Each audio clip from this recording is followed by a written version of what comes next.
The Barrel House is brought to you by you, the listener, and those of you who have chosen to support the show over at patreon.com/barrelhouse, especially our Whiskey Legend and Out of Your Mind tier patrons. Without you, the show wouldn't be possible. Hello, and welcome to the Barrel House.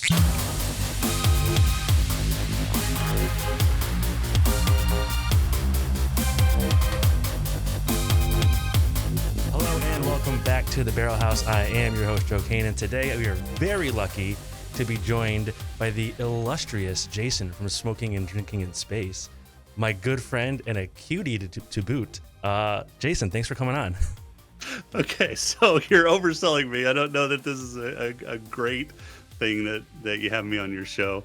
No, I think it's an amazing thing. I think it's kind of I'll let him on his show, like a pity thing. And cutie, I think, is a stretch too. But I really appreciate the kind words. Listen, I busted out so if those of you who don't know, Jason and I used to podcast together way back in the day. And I busted out an old tradition, Jason. We're in the middle We're in the middle of a really rough heat wave up here. So I, once again, in old style, am podcasting without pants. So that used to be the tradition. Just go without pants. It was the tradition, and we are back in good form. It is really hot. It's miserable up here right now. It's not too bad here. It has been pretty warm here. Of course, I'm not in Texas anymore, so I'm not in that kind of miserable heat. It has been brutal down in Texas, but now I'm in South Dakota, and it's not as bad up here. It's you were doing pretty good this year. It hadn't really gotten hot at all. It had been pretty reasonable, and then like the last 10 days or so, it's been between like 95 and 105 and 45 to 50% humidity every day. It's wow, disgusting. I live in New England, by the way, folks. So It's not supposed to be like that. It's supposed to be cold and comfortable all the time. How often does it do that? Like hit a heat wave with high humidity and it's just sticky, miserable? We get humid a lot, but usually we get like maybe 3 or 4 days over 90 a year. This like week and a half straight of this is not normal. It's not great. I don't have air conditioning. I have air conditioning in my bedroom and that's it. So it's like, God, yeah, because I'm not used to having to be equipped for this. So yeah. So here I am in my basement recording podcasts, sans pants. It's the way to do it. So I know you drink whiskey a bit. I do. I know you're not. So here's my knowledge of Jason's whiskey life. He drinks whiskey a bit, and he's not like overly into it, I would say. That's like the impression I know what I get. like. Yeah. Like the impression, like he's not like nerding out about it and reading articles on whiskey forums and things like that. No. But he enjoys a good pour, and I don't know what pours you like. I don't know what styles you like. I don't really know anything else about where you're at with that stuff. So my whiskeys of choice are bourbon or Irish whiskey. I like those two about even. If I had to pick between one of them, it would depend on the day that you asked me to pick. Some days I would pick an Irish whiskey over a bourbon. Some days I'd pick a bourbon over an Irish whiskey. But those are the two whiskeys that I prefer. I do not like Scotch. I have yet to have a Scotch that I really enjoy. There are some Scotches that I can tolerate, and those are the non-peaty Scotches because I do not like drinking a campfire. So I love drinking campfires. If it's a smoky Scotch, I'm out. But other whiskeys, rye whiskeys, are a little too harsh for me, but I can drink them. Canadian whiskeys are nice. I'll drink a Canadian whiskey. But other than that, bourbon and Irish whiskey are my two preferences. That makes a lot of sense. Bourbon and Irish have a lot of overlap in their like flavor profiles. I think Irish tends to be a little bit less woody, a little bit less barrel influence, but I think at their core they have a lot of like overlapping flavor profiles. I think a lot of people who like bourbon also like Irish. That's like a pretty common lane. You said it, and now I have like a mission in my head. I have this weird personal mission to make everybody like smoky drinks, and I've done pretty good getting people on the smoky Scotch bandwagon. Usually, if they're not a Scotch person, I bring them in with like smoked corn whiskey or smoked bourbon, because there's a few out there that are like mesquite smoked or something. Balcones has one I was talking about on the last episode with Jonesy. That's Texas scrub oak smoked. And usually I can get people on board, but now I have this like mission. I'm just gonna start sending you suggestions. Hey, try this one. Hey, you should totally try this one. I'm just gonna blow up your DMs with like just random whiskeys that you definitely will go, sure, I'll try that, and then never do it. No, there's some whiskey bars in Sioux Falls, which is a city that I live close to. So yeah, I mean, if you've got suggestions and you think I'll like it, I will at least give it a try, just to say nope, I didn't like it. Just but to I tell will me give how you an wrong I honest am. assessment. Yeah, yeah.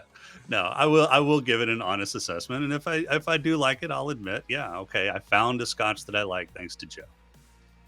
I'm gonna think on that now. That's definitely gonna be like just this like nagging little voice in the back of my head for a bit. But So there's a bar in Sioux Falls that actually smokes their bourbon, and they Yep. do it in the glass. So they'll Yeah. pour a bourbon and they'll actually smoke it in the glass. I had one of those, and the smoke was light enough.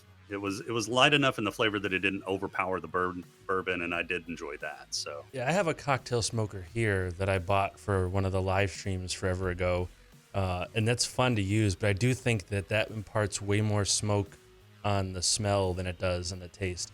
But yeah, that's probably a good probably. way to like introduce yourself to a little smoke and see how it goes. I wonder. I don't know. Been like in the back of my head, I've been sort of like quietly thinking to myself if I can think of any craft distilleries that I've heard of from the Dakotas at all. I really don't think I can think of any. I'm sure there's some Nothing out comes there. to mind. I'm No. sure there's some out there, but I can't think of Yeah. any off the top of my head. I'd be interested to see the craft scene. I talked about this a little with Jonesy. The craft scene is like on a like exponential growth kind of like rocket ship right now, and it's pretty cool to watch, although there is a lot of like fairly mediocre craft showing up now too. But I think that goes with the territory. I think the same thing happened with beer when the craft beers got really big. There was a lot of really good ones and a lot that were definitely just trying it out, seeing how it Yeah. went.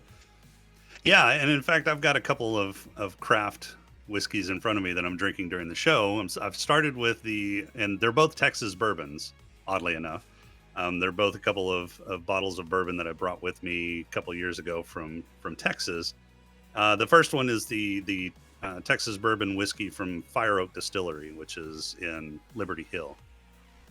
It's actually a pretty good small batch Texas bourbon, and it's got a nice subtle flavor profile with a little sweetness on top. Yeah, it's a pretty good one. The next one is the Balcones Texas pot still bourbon. Oh, the And I'll pot do still that bourbon's after good. Yeah, pot still bourbon is It's- good. So Jonesy was on, and he brought 5 Texas whiskeys. I think it was 5. So this is a very Texas whiskey forward couple of episodes here. He brought I'm trying to remember now because I mean it wasn't that long ago, but my brain is Swiss cheese these days. We had the Balcones single malt. We had the baby blue. He had the The baby blue is good. See, I haven't had the baby blue. I had the true blue a while back. That was like I guess they don't make it anymore, but that was like the baby blue's older brother, and I didn't love the true blue, but I really like brimstone, and brimstone is also 100% corn, so I would love to try the true blue, but not that much of Balcones stuff is up this direction. There's No. a couple that show up. The pot still bourbon shows up here. Brimstone shows up here. The single malt shows up here. I think that's really it that I see here regularly. I've gotten a couple others of them, but I've had to order online, and you can't order it from them because Texas has weird shipping laws for whiskey, so you end up having to order it from like a Flaviar or Reserve Bar and pay like 30% Oh wow. mark up because they Oh can. wow. Like it's so I haven't bought a lot of that stuff, but I do really like what they're doing down there. I think Texas What whiskey is really interesting. It's come a what you do long is way you in a short tell time. Jonesy what you want. He ships it to you. I know, right? We were talking about that a little bit, and Josh too. Like I was talking to Josh Yeah. about it. I sent I sent Josh. I was telling. I mean, for the listeners of last week's episode, well, here's a new story that you didn't just hear.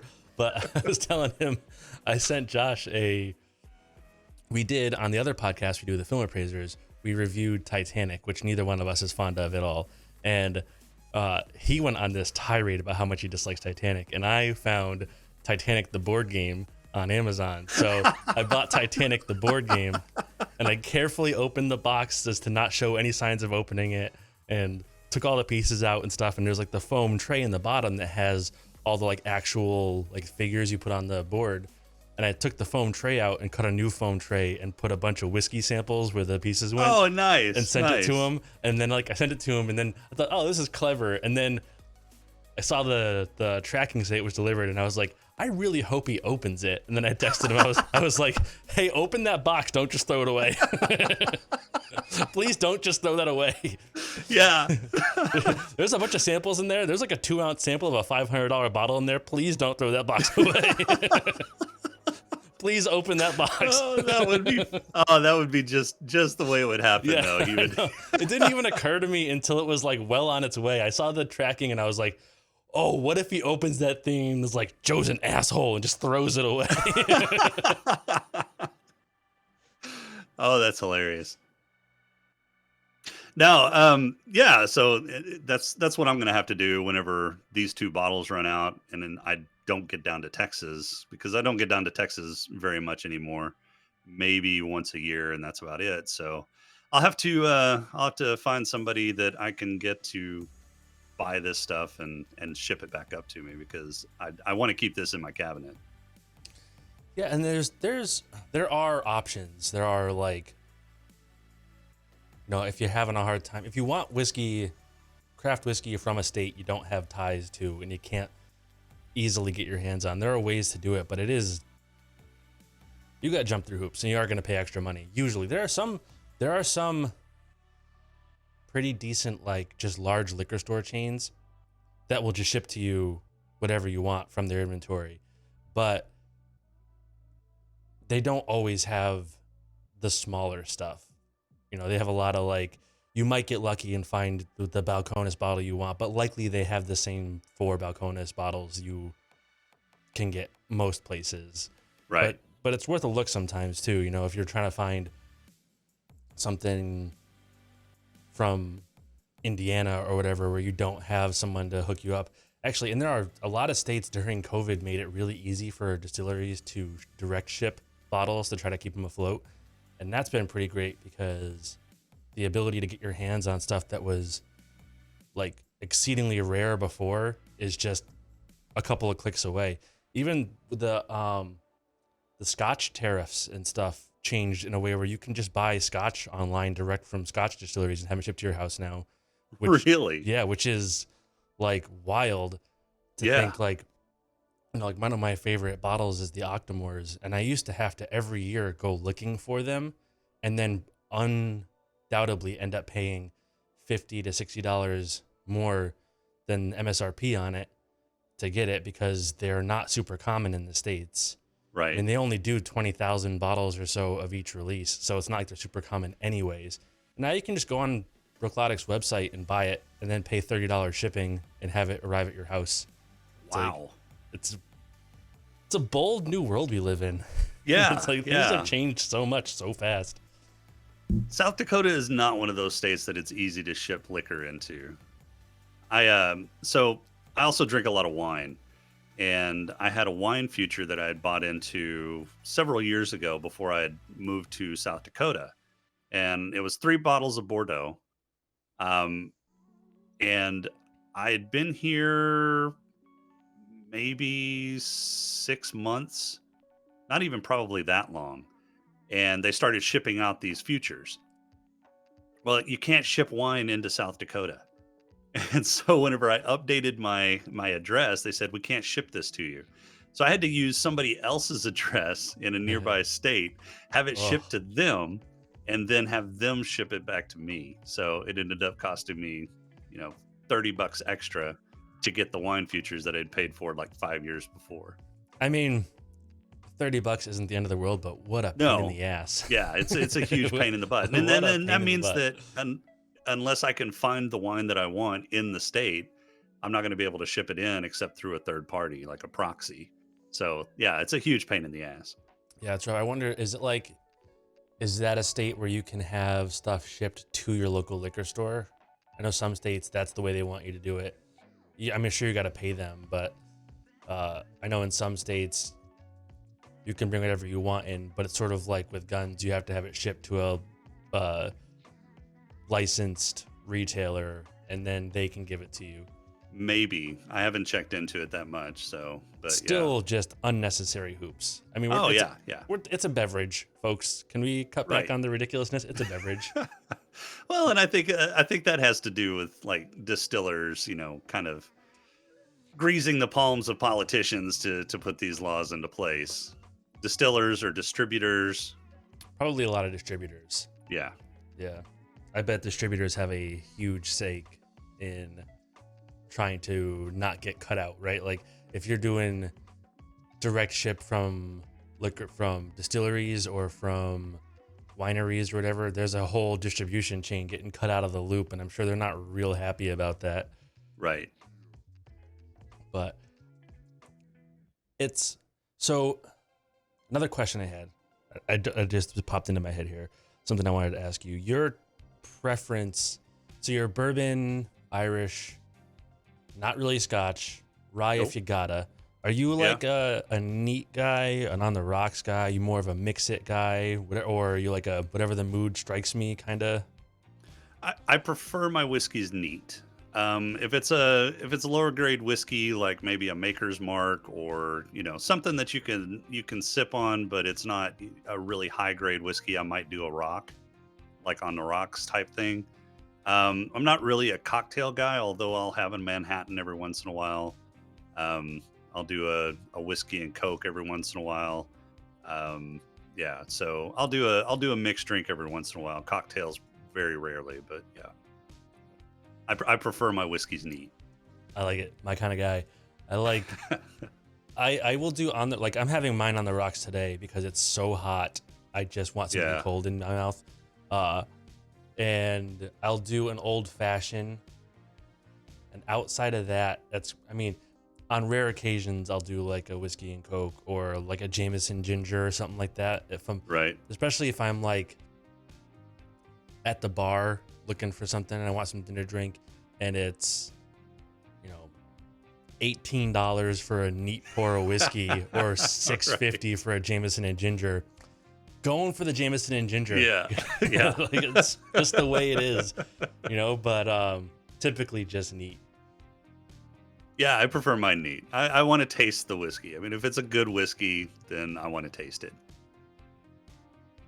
I do like experimenting with like, hey, I'm gonna put a couple of drops of water in this and see, or I'm gonna throw a rock in this and see how it changes. Some I've had whiskeys that really surprised me where I throw a rock in it and it opens up a bunch. Just a little bit of moisture just changes the experience. But more often than not, it just gets kind of to be a watery mess. Like Yeah, it's not often that you have that experience where adding a little water, adding especially an ice cube, really positively influences the whiskey. yeah. I haven't had that experience. Now, again, I'm not a whiskey connoisseur by any stretch of the imagination. I like trying out different whiskeys. I know what I like, but I've never had like a whiskey where I tasted it neat and really liked it, and then like put a little water in it or one of those humongous spherical ice cubes in it and had it make the whiskey better. I've never had that opening up the whiskey experience that you called it. Yeah, typically for me, it happens with like really high proof whiskey, where when it's like cask strength, it's hitting you with such intensity that it's probably just overwhelming your palate, and you're not really tasting what's there. And you Yeah, throw a little water or an ice cube in there, and it does the same thing. It waters it down, but it's sort of like when the volume is too high in your headphones and you can't really hear what's happening because it's too much all at once. Turn it down a little bit. Now you can actually pick out what's Okay. happening in the glass, right? Yeah. So it's Yeah, sort that of like makes sense. that kind of thing. Um, and like I said, if it's really hot, I'll throw a rock in it. A lot of times, if I'm gonna like sit on the deck and smoke a cigar, and I'm gonna be out there for an hour and a half, and I don't want to get loaded, I'll throw a couple ice cubes in it because it'll slow me down a little bit, Yeah. right? Like that. Yeah. It's situational for sure, but I definitely prefer neat, small glass, focus on the whiskey and enjoy it.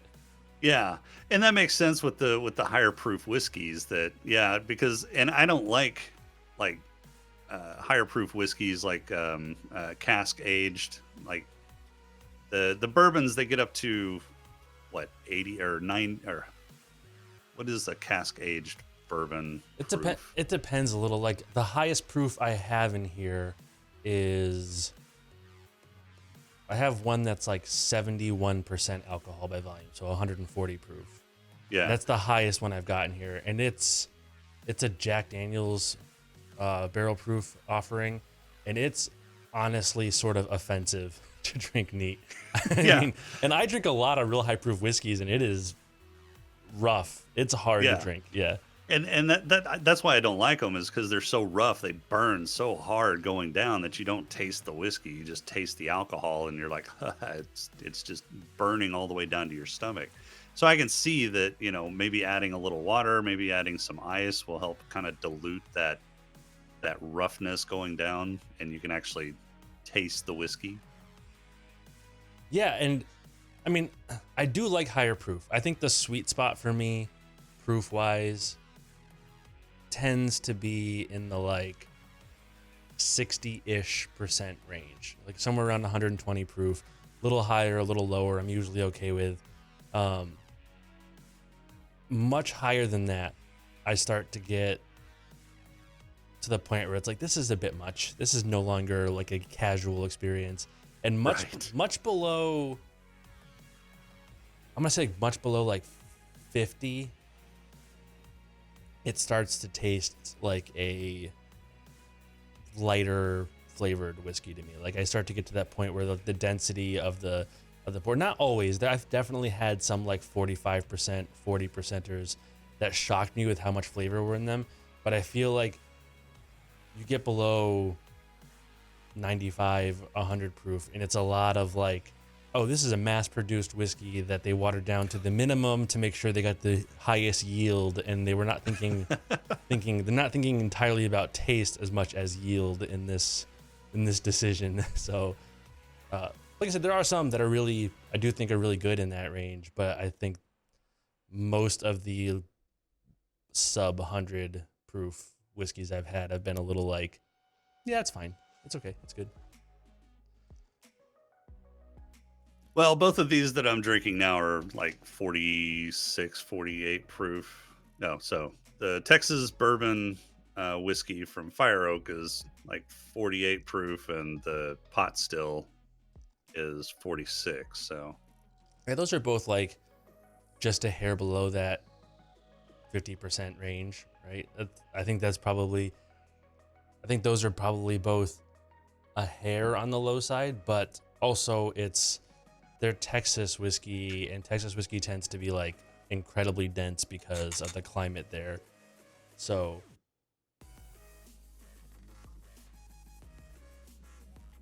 I did want to ask you something totally unrelated. sure thing. Because we talked about it a little bit in the Discord, which you all can find at igloomedia.com/Discord. How are you liking that Steam Deck, bro? Oh, the Steam Deck, I love it. I haven't got It's to play with it much, but I have played with it. And of course, the first things that I put on it are the Final Fantasy games that I've got. yeah. I mean, Those are the first things that I downloaded and played. I threw like a wide variety of age and fidelity on it just to see what it would handle. I was like, I just want to throw shit at this thing and see how it does. And it's really shocking how it It's just It's better than it should be. It doesn't make sense to me. I hold it and I'm like, I don't understand how this is Yeah, working. it's a very capable machine. I was shocked. So whenever I first unboxed it and was opening it up and held it, I was like, okay. I picked up the box and I was like, wow, this thing's kind of heavy and dense. And then I pulled it out of the case and was holding it.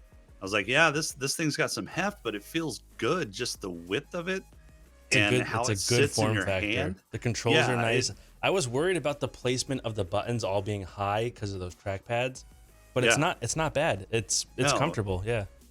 And some of those like second and third finger buttons I'm not going to use very often, but it's not a real bad reach to get to those. And the bumper buttons feel good. The two thumbsticks feel good. I don't like the double trackpad typing. I can't stand that. No, the trackpads are the typing on that thing, and if you've played it all in desktop mode, you basically need to get a Bluetooth keyboard for it. I bought like a $10 one just to have it for when I go in there, but like the desktop mode is really difficult to navigate with the stock Yeah, controls. I haven't tried desktop mode yet. I haven't hooked it up to like a monitor or keyboard or anything like that. But I've just used it as a mobile deck. But yeah, it's capable. I mean, it plays Final Fantasy games just fine. The Final Fantasy 1 through 6 plays just fine. I played a little bit of Baldur's Gate 2 and 3 on it. Those play really well. It looks really good. I like the screen that they used on it. I like the way it feels. It's a super capable machine. Yeah, Um, I've played so far maybe like 40 or 50 hours of Elden Ring on it, and it's like it maintains that game just came out for those of you who don't do the gaming thing much. Like it's like a brand new AAA like high fidelity game, and it maintains like 45 frames per second, no problem on that. Burns yeah. up battery quick doing it, Oh yeah. but it just plays it. It's great. It's shocking. Yeah. It's a great machine. Highly recommend it. You're not going to get your hands on it for a while No, I know. because I think they're out to Q2 2023 or something at this point. If you order it now, Yeah, it's ridiculous. I read an interview and they had talked about how their goal was to have it like in stores for holiday this year, and then pre-orders were like out of control. And Yeah. they go, well, that's not gonna happen. Let's see if Yeah. we can maybe get this thing under control for next year. I don't know. Which one did you get? Did you get the which model did you get? I got the 512. So I you got got the the big boy? high end model. Yeah. I got the shot big down the boy. middle. I went down the middle. I went for the 256. I didn't know. I was unsure if I could justify the big boy. I didn't know how. Like I was back and forth because I wasn't sure how the SD card storage would work for the games. Uh-huh. But it seems, I mean, it's nowhere near as fast as the internal storage for loads, Right. but it's not terrible. It's like it's totally usable. It's You a could definitely save some lighter games that don't kind of depend upon that IO. Like the Final Fantasy games would play just fine off of the internal storage. I don't know that I'd put Baldur's Gate 3 on SD storage and play off of that. I'm But playing. the I played Cyberpunk off the SD card, and it's why'd you play Cyberpunk? Cyberpunk is Awful? Yes. it's it's there's a lot of potential there. I really like. Got a great personality. I love a lot of the stuff. Yeah, it is definitely a great personality game, right? I love a lot of the stuff it's doing, and it's funny because like, so it came out when it came out. I had like right after it came out, I got COVID, and I was home. That was like pre-vaccine. Everybody was like early on, and it was like, hey, we don't have any idea what's going on with COVID, so if you get it, you have to stay home for 14 days and do nothing. So Right. I played a shit ton of Cyberpunk in that window because like nothing new had just come out. We had just started hitting the delays because of COVID. So like the games were starting to not come out. and like I was like, well, screw it. I got this game. I had pre-ordered it. I'm just gonna do this thing, and I played like I don't know, probably like 80 hours of it, or whatever. And it's funny because when you get far enough into the game where you have like the top tier abilities, it's actually really fun. But they make you trudge through so much shit to get there that it's like I'll be honest, the only reason I got there was because, and they've fixed it now, I'm sure, but there was a bug, shocking, a bug in Cyberpunk. Wow. There was a bug early on in one of the missions where, like one of like the side quests where you would find a painting in a space shuttle that had crashed, like a satellite that had crashed or whatever, and you could sell it to the little like vending machine sales places for like 15,000 credits and then buy it back for 1 credit. So, God. So they just totally broke their economy. But their economy was so busted anyway because you had to do like 1,000 missions to buy anything. So I just, to every vending machine in the city, got all the money, just emptied them all out, got all the money. I had like 100 million credits, and at that point it was like, oh, I'm gonna buy all the stuff, I'm gonna do all the things, and and it was really great then. They should have just gone that way to begin with. They should have just let you have free reign to be awesome, but they whiffed on that pretty hard. Yeah, and that's if you could even play the game long enough to get to that point. Yeah, it did. It was I lucky enough to have a pretty stout gaming PC. Right. And even with that, it struggled to maintain playable frame rate and crashed a fair amount early. It did, like the first couple of big patches after, maybe shortly after it came out, whatever, did make a big difference. It did get a lot better, but I mean, they missed their window at that point. You know, it's too late, too little, too late. But no, the Steam Deck is a capable machine. I pre-ordered it the day that the pre-orders came out, but Same. I was a little bit later. I did it later in the morning rather than, early in the morning whenever the pre-orders open. And I didn't get mine until, just a few weeks ago.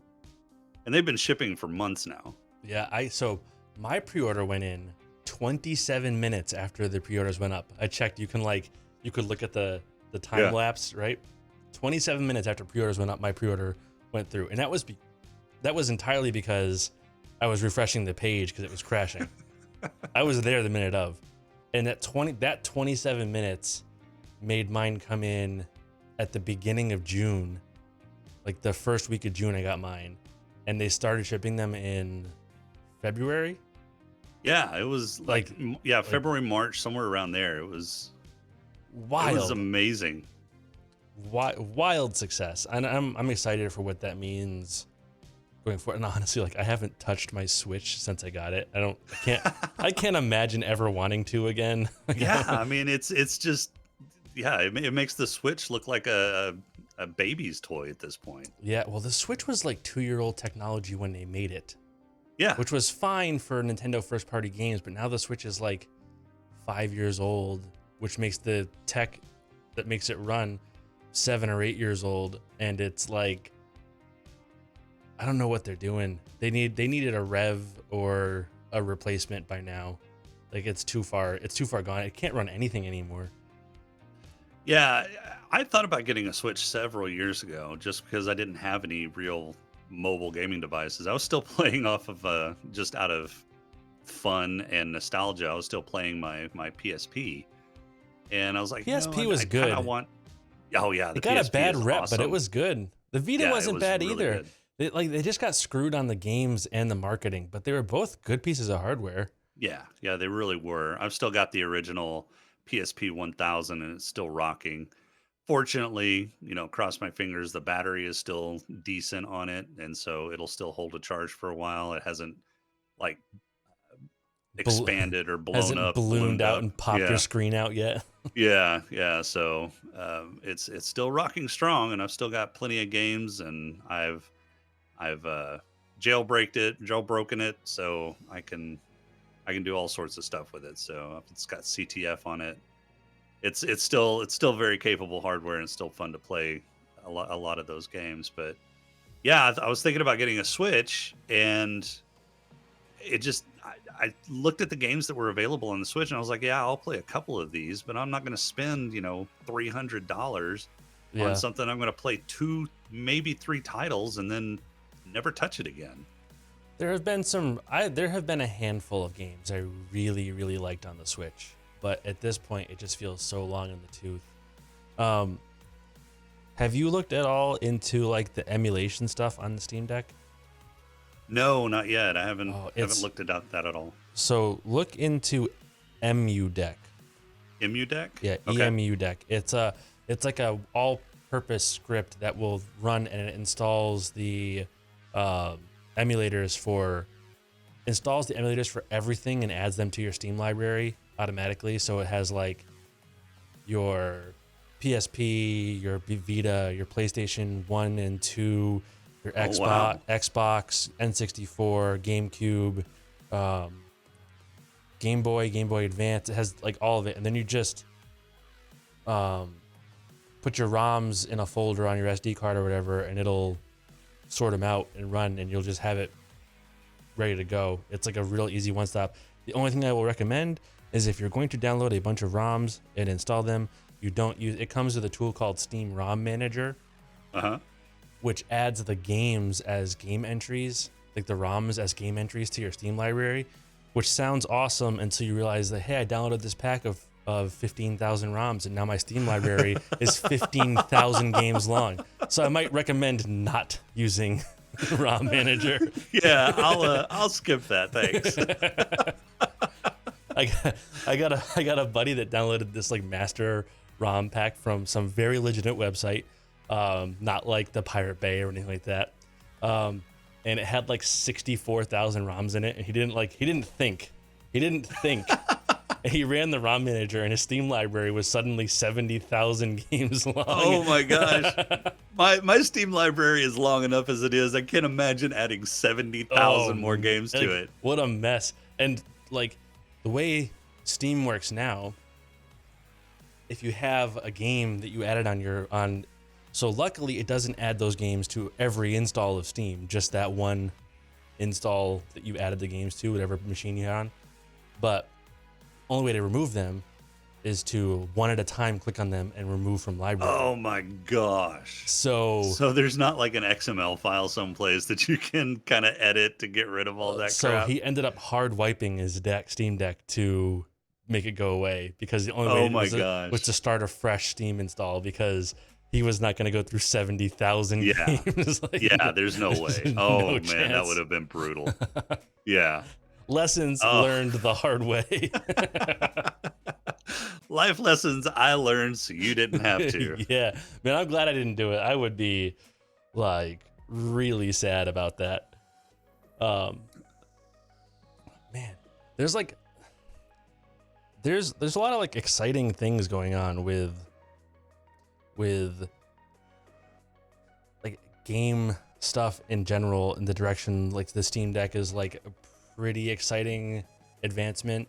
I don't know, we haven't talked at all. I don't know if you've got either of the new consoles, but the new like storage speed stuff is like really impressive on the PS5 and the Series X. I'm looking forward to like the near future of technology, assuming the world doesn't burn before we get there. Right. And if it does, we have whiskey to get us through the slow descent Right. into the end of time. Absolutely.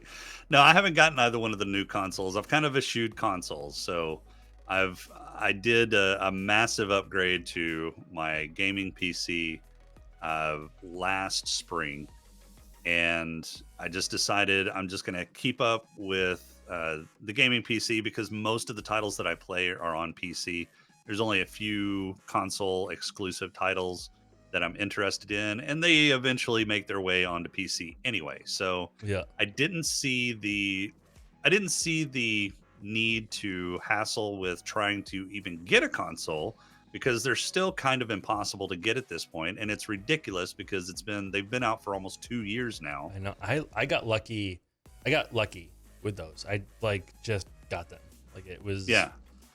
But I know that is not the standard experience for No. almost anybody. And like I know we've had many of discussion, but I have one of the new Xboxes, and I know that's probably shocking to you from my Yeah, that is shocking.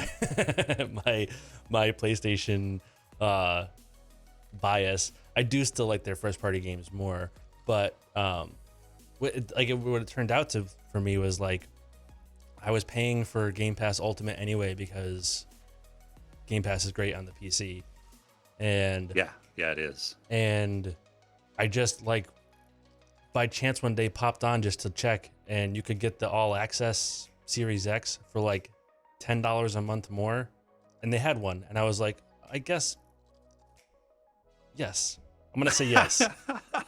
They've got. So how do you like it compared to the PlayStation 5? I think they both have two very good strong points that are different. The internal storage on the PlayStation is clearly faster. Like the load times are. I haven't seen a load screen on the PS5 yet, like at all. It's insane how fast it is, and it's cool to watch them do some of the stuff that they've incorporated with that tech, like the way they can load in-world assets so fast from storage. They don't have to render it all the time, so you see like much bigger environments where you used to have corridors because they couldn't have all that in memory. Right. Well, now they can have it all on the drive, and the drive is fast enough to pretend it's memory. So you can have these huge open spaces and stuff like that, and that is very cool. The dashboard experience on the PS5 is awful. It's bad. It's just genuinely bad. Like they tried to make it. They made a change. I can see what they were trying to do. They did not get there. It's bad. I've never liked the PlayStation dashboards. I liked the PS4 all the way one. from. I didn't really like the PS4 one. It was okay because they had your games up in the top bar. Yeah. But getting any place else other than games, like getting to the store, getting to your friends, just took too many clicks. Yeah. Although I will say, I don't particularly love the dashboard on the Xbox either. It's kind of a mess. It just like it doesn't feel organized to me. It's like here's a game, and here's the Game Pass icon, and here's a settings icon, and they just kind of rotate depending on what you clicked last. It's not like, but it's better than the PlayStation 1 for sure. I think the other thing the Xbox has is the PlayStation over the PlayStation is it does feel like it's got a little more horsepower. Like it seems to run similar games or the same game at a little bit higher frame rate. So like I think there's like, they do different things better.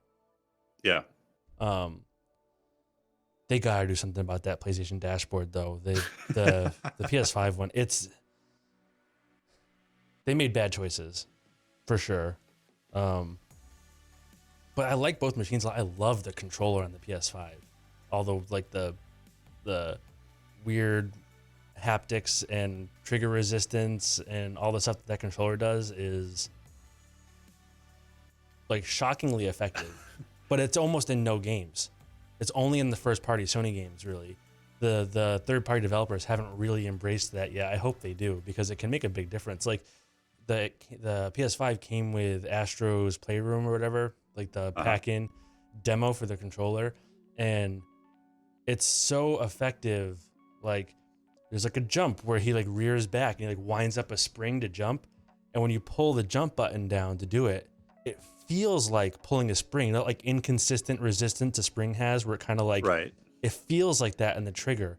And when you're running across sand, and the vibration in the controller feels like that kind of squishiness of sand, and then you run onto a glass platform from the sand, and you can immediately feel the vibration start to feel like you're tapping on something, a hard surface. Oh, that's cool. It's really interesting how effective it is.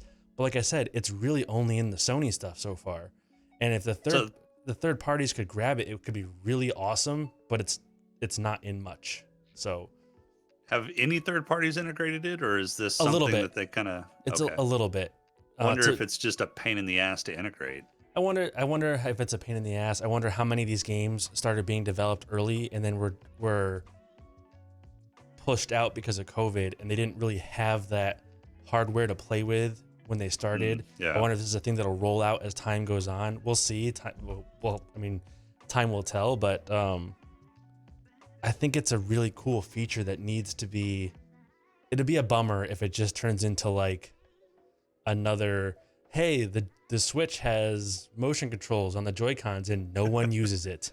Right. Like it's like if it just disappears, it's going to be a bit of a bummer. But we'll see. I mean, even if it's just the Sony stuff uses it really effectively. So Yeah.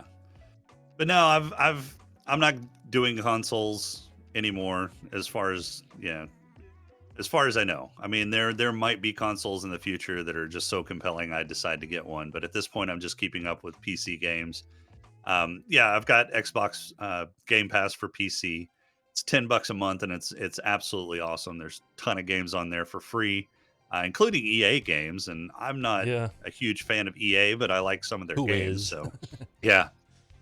So, and I've got all my games on Steam. It's just cheaper for me. I don't have to refresh my console every 5 to 7 years, spending anywhere from $500 to $700 to do that, and paying $60 per AAA title that's now probably closer to 80 with the inflation and everything. So yeah, I just it's cheaper for me to buy a video card every 2 maybe 3 years and upgrade my processor about every 4 to 5 years than it is to buy a game console every 5 to 7 years in all of those games. Yeah, there's definitely like there's a push and pull on all of that, and like I tend to be way more of a PC gamer, but it is nice to be able to sit on the couch and throw your feet up and grab the PlayStation controller or the Xbox controller and just play a thing. But I can do that with the Steam Deck now. You can do that with the Steam Deck now. The Steam Deck didn't exist when I when I bought those. Right?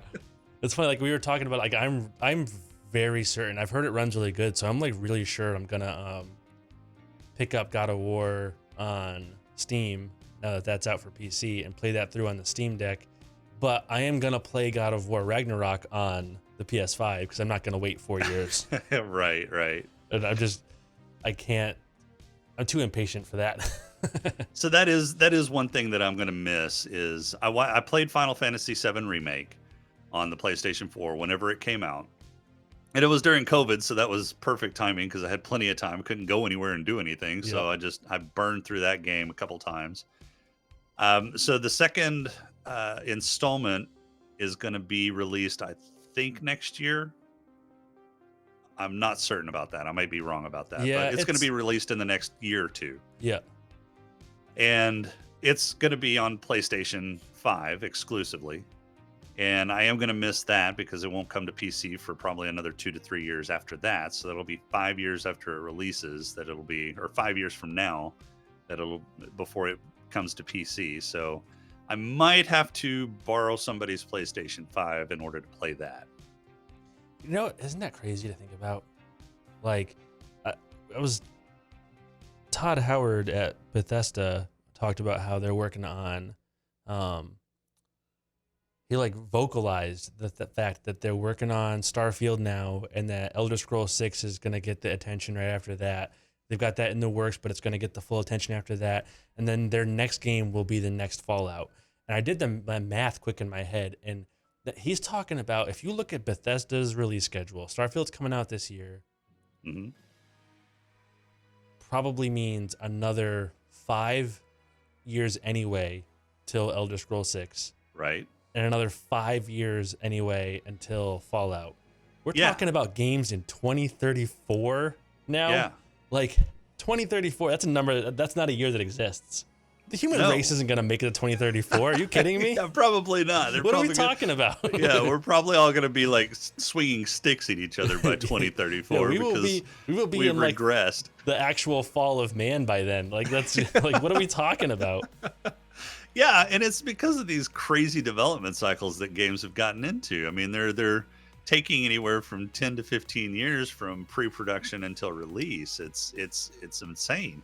And one of the longest games that's been in production that I can think of is Star Citizen, and it's nowhere near completed. I think Star Citizen is a scheme.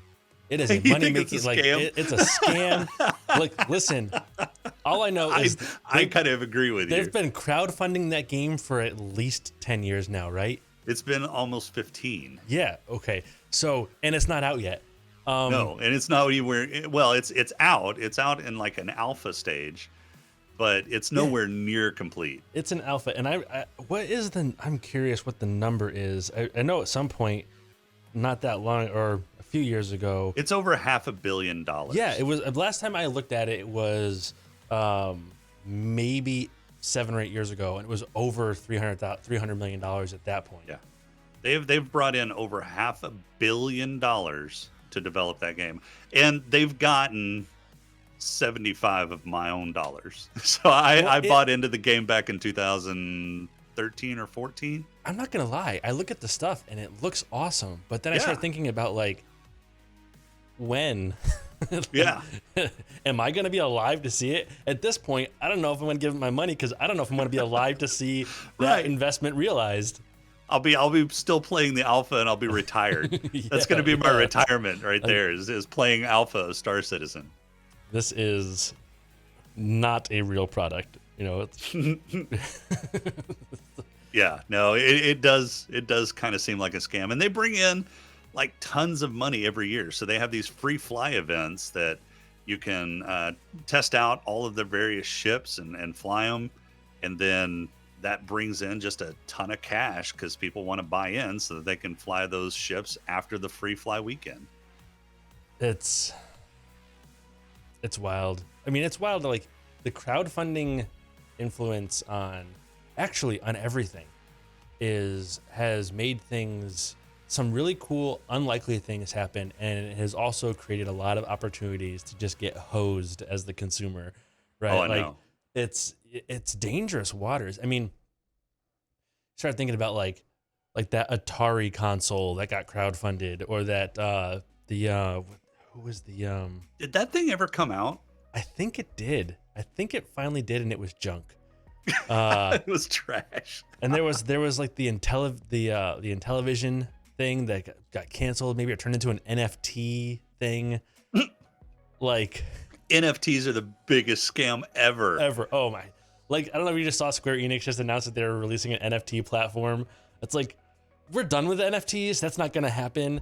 But like all this I mean, even outside of games, like there's been a couple of, there's a crowdfunded distillery in Austin, Texas that did really well and took off, and it's doing really well. But in the wake of them doing that, a bunch of like other people have been like, oh, we can crowdfund a distillery. And it's been like one disaster after the next.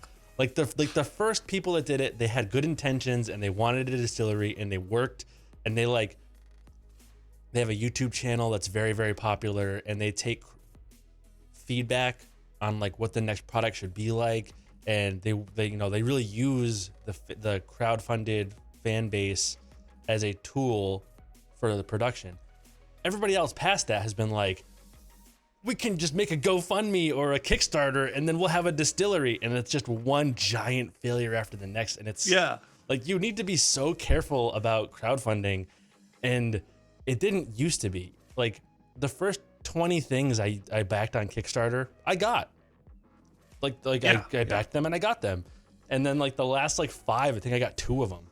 It's no kidding. It's like, it turns into like it's a wild west out there, and it's. Yeah, and you have no protections as a consumer of one of those, or as a backer. I mean, if they just take the money and run, there's not really much you can do about it. The and so there's like Kickstarter and Indiegogo are two of the big crowdfunding platforms. Right. And Indiegogo straight tells you, oh, if you get hosed, you get hosed. It's not our problem. Right. And Kickstarter tells you if the product doesn't ship, they'll go after the company.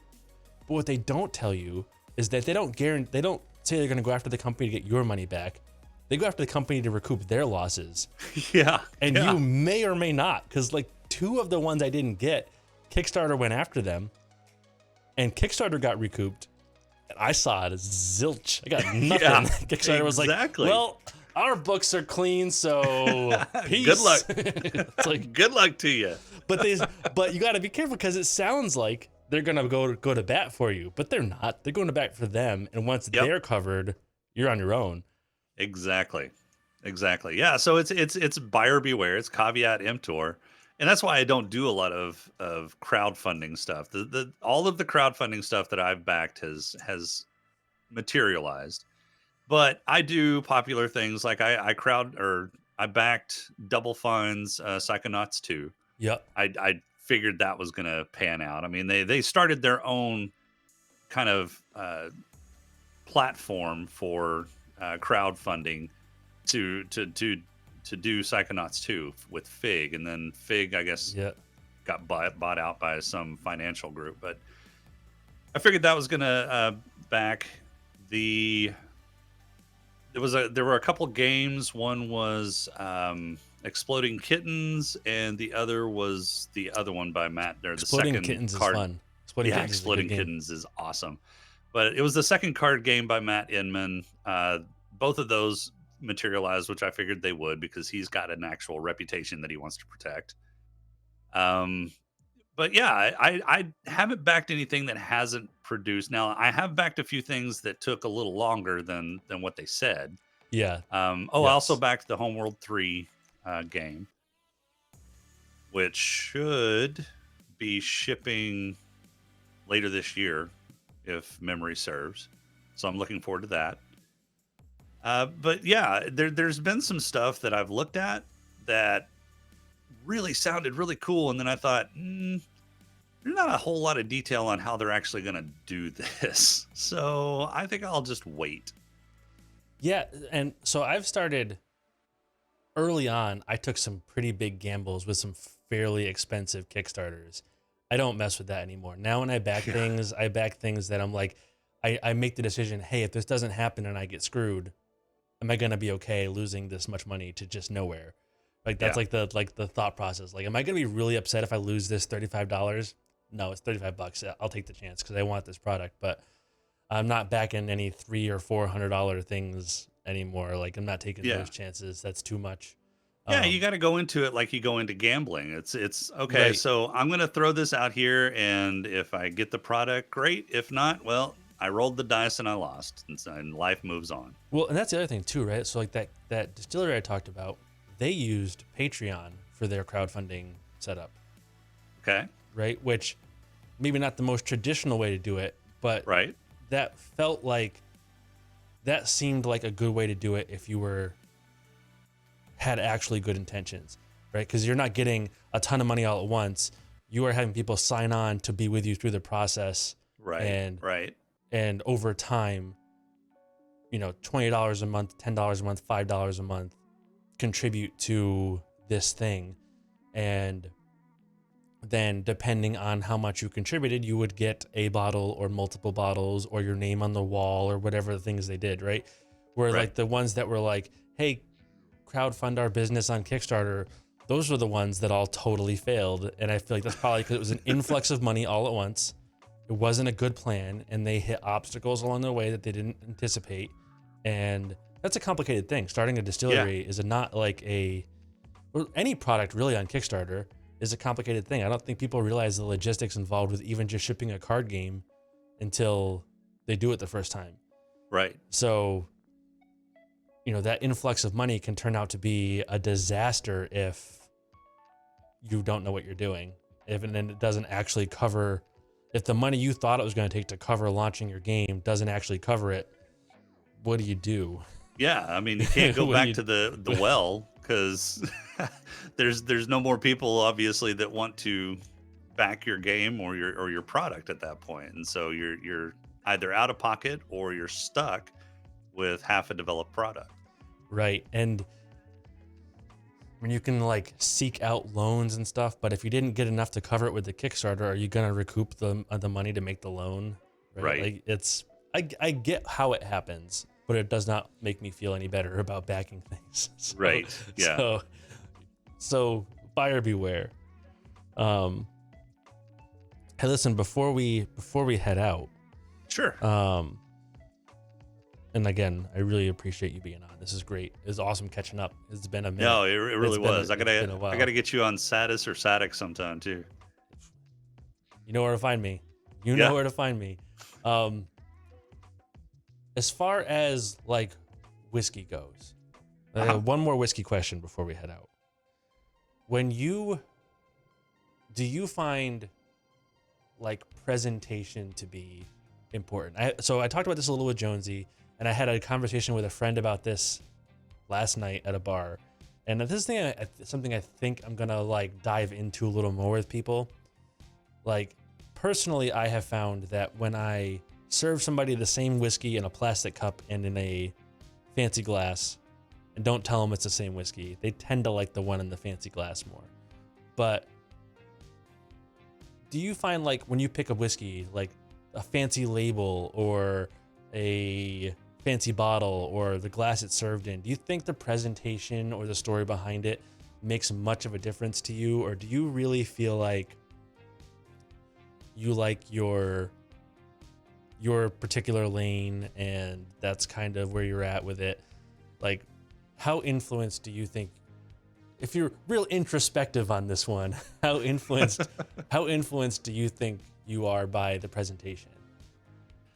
Yeah, that's a really good question. So if you served me whiskey in a plastic cup, I would hand you the whiskey back. I don't drink alcohol out of a plastic cup because plastic cups smell and taste nasty. You're not a big solo Um, cup guy? no, I am not a solo. Oh my God, I cannot drink beer out of a plastic cup. It just makes it smell and taste like It crap. it does And really. I can't imagine whiskey being any better. So yeah, if you serve me whiskey in a plastic cup or a glass, I'm gonna say glass every time because I'm not even gonna touch the whiskey in the plastic cup. Um, but as far as like bottles and presentation, I don't know. I mean, I would like to say that I judge the whiskey on its taste and not the presentation or the bottle, but I can't say that for certain because I'm a human being and marketing works for a reason. So It is uh, shocking how much marketing can make a difference. yeah, Some people are but definitely more easily affected than others, though. Like that, it is a spectrum of how effective it is for you. so I'm looking at this Texas pot still bourbon that's in front of me, and the Texas small batch bourbon from Fire Oak, and I would say that the Balcones label is much more sophisticated or much more colorful, and they put more effort into the label than the They Fire Oak label. they have a But nice Balcones has a nice classy kind of label to it. yes, yes. But I will say that in some aspects, I actually like the Fire Oak bourbon a little better. I think it's got it's definitely got a lighter flavor. It's kind of a butterscotch flavor on the front and on the nose. But I don't know if that's the label. I don't think that's the label talking. I because the Texas bourbon whiskey bottle is a little plainer than the Balcones. Now there's other aspects of the Balcones that I like better than the Texas bourbon. It's got a much richer flavor, or fuller flavor. I think it might be a little smoother than the Fire Oak, but yeah, I don't know because well, let me think in terms of wine instead of whiskey because I don't look at a lot of whiskey labels. I drink a lot of whiskeys in bars, and you don't really see the Right. labels there. And whenever I go to search for a whiskey, I've always got Jameson in my cabinet because that's one of my favorite. Just pour me a little whiskey and drink. It's a real easy Um, one to just use. yeah, Yeah. yeah. And I like the Texas whiskeys. I started exploring Texas bourbons, and I like those. And I kind of have quite a few Texas bourbons and Texas whiskeys just because I was in Texas and I was exploring those. But in terms of wine, I don't really go off the label. Because some wines have some really extravagant labels. And if you're trying to sell me on an extravagant label, I'm wondering how well your wine tastes. If you're trying that hard to market your wine. So you might go the opposite. You might get more skeptical based on the fancy Yeah. of label. So, I mean, maybe still affected, but just not affected in the way they want anticipate. You to, they anticipate. Yeah, that's probably good though to be on the skeptical side of things. I'm sure that leads to a more critical analysis of what you're having. Yeah. Yeah. So I would like to say that no, the labeling doesn't affect me, but I probably am affected in some way by the labeling. Well, the marketing. Whenever it may be, the next time I find us in the same place, I'm gonna put you to the test on this. Okay. Okay. Sounds good. All right. I thought of one more question. This is a question that I feel like I want to get this out of everybody. I'm gonna give you a choice. You can answer one or the other. Okay. What's the most you ever spent on a single pour, or what's the worst experience you ever had drinking? Oh, wow. Well, the worst experience is a long, gross story, so I'm not going to go there. The most I've spent on a pour was around $55 for. That's reasonable. Yeah, $55 for a pour of bourbon. The most I ever spent was, I think it was like 60 or 65 for a small pour of Pappy 25, but I wasn't going to spend $3,000 on a bottle, and right. I wanted to try it. So right, yeah, and that stuff's hard to find anyway. Yes, and underwhelming. Is 60, it? I mean, it's good, but when you start thinking about $70 for like an ounce, underwhelming. Yeah, so there's a bourbon a place that does a lot of bourbons in Austin that I went to, and yeah, it was about a $55 pour. I can't even remember what it was at this point, but it was decent. I'm not sure it was worth $55, but it was really good. That's like always the thing, right? It's like it was good, but $55 good. I don't know. Like that's always the answer. Yeah. Whenever talk about anybody with the most they ever spent on a pour, they're always like, it was good, but I don't know if it was that good. You start really thinking about when you start talking about a pour that costs more than a bottle, and you're like, yeah, ooh, I don't know. I mean, I didn't hate it. Yeah. It's like, what a stunning review. Yeah. Well, I really appreciate you being on. Hey, thanks for having me. It was awesome catching up. It's been a long time since we've done anything official together. I know. So, but I believe we'll be doing some more official stuff together that for the Film Appraisers coming up here this year. So all of you fans of the Film Appraisers and this show, look forward to more Jason in your life, because I'm very excited about it. Jason, plug all the things. Plug all of your stuff. Tell everybody where to find you. All the stuff. So you can find Satis, which is Smoking and Drinking in Space, out at smokinganddrinkinginspace.com. You can find Satic, which is Smoking and Drinking in Capes, where we review superhero movies, out at smokinganddrinkingincapes.com. That's the whiskey talking. Yeah, that is the whiskey talking. I've had a few shots now. Come check us out. Everybody go check out that stuff. Jason is awesome. He puts a good show together, and I've been on there a couple of times on Smoking and Drinking in Space a couple of times, and it's always a good time. So go check that out. You know where to find me, barrelhousepodcast.com and filmappraisers.com. And as always, I got to thank everybody who supports the show at patreon.com/barrelhouse, because this wouldn't be possible without you. So I appreciate it very much. Any last words, Jason, before we head out? No, I mean, thanks again for having me on. I look forward to what we're going to do in the near future. And it's going to be such a mess. I can't wait. Yeah, I can't wait either. Can't wait. And we're definitely going to have you on Satic shoot soon. So yeah, just send me a date. I'll make it happen. Sounds good. All right. All right, everybody. Thanks for stopping by. And until next time, drink whiskey, be merry, and take care.